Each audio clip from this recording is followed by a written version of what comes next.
السلام علیکم، کیسے ہیں آپ سب لوگ؟ آئی ہوپ کہ آپ سب ٹھیک ہوں گے اور جہاں ہوں گے خوش ہوں گے۔ آج جو میں آپ کو سٹوری سنا رہی ہوں اس کا نام ہے جنات کا بدلہ۔ یہ ان دنوں کی بات ہے جب سڑکوں پر گاڑیوں کا شور نہیں ہوا کرتا تھا، یعنی کہ یہ واقعہ آج سے کافی سال پرانا ہے، جب دنیا میں ٹیکنالوجی نام کا کوئی چیز نہیں تھی۔ ایک گاؤں تھا جو کہ پنج پہر کے نام سے جانا جاتا تھا۔ پنج پہر مطلب پانچ اور بہر مطلب پانی۔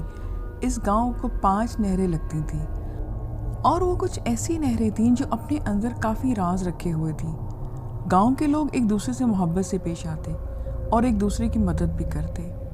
میں بھی اس گاؤں کا تھا۔ گاؤں کے اکلوتے قاضی سردار محمد سرور کا میں بیٹا تھا۔ میں بھی اکلوتا ہی تھا۔ جب سے میں نے ہوش سنبھالا اپنے بابا کو لوگوں کے ساتھ اچھا سلوک کرتے دیکھا۔ قاضی ہونے کے ناطے تمام فیصلے بابا جان کے ہوتے تھے اور بابا بھی فیصلے اسی طرح کرتے کہ کسی کے ساتھ ناانصافی نہ ہو۔ ہمارا پورا گاؤں خوشحال تھا، لیکن جیسے جیسے میں جوان ہو رہا تھا مجھے کچھ غیر معمولی ہوتا دکھ رہا تھا، لیکن نہ جانے کیوں میں خاموش تھا۔ نہ کبھی بابا جان سے پوچھا اور نہ ہی اپنی امی جان سے اور نہ ہی کسی دوسرے گاؤں والے سے۔ دوست یار بھی تھے، لیکن ان میں سے بھی کوئی نہ بول سکا۔ لیکن اب خاموش ہونا خود پر ظلم کرنے کے برابر تھا اور میں فیصلہ کر چکا تھا کہ جمعے کی صبح بابا جان سے ضرور پوچھوں گا۔ دراصل میرے بابا ہر مہینے ایک پورے ہفتے حویلی کے آخری کونے میں موجود ایک جھونپڑی میں وقت گزارتے تھے، یعنی کہ عبادت کرتے تھے۔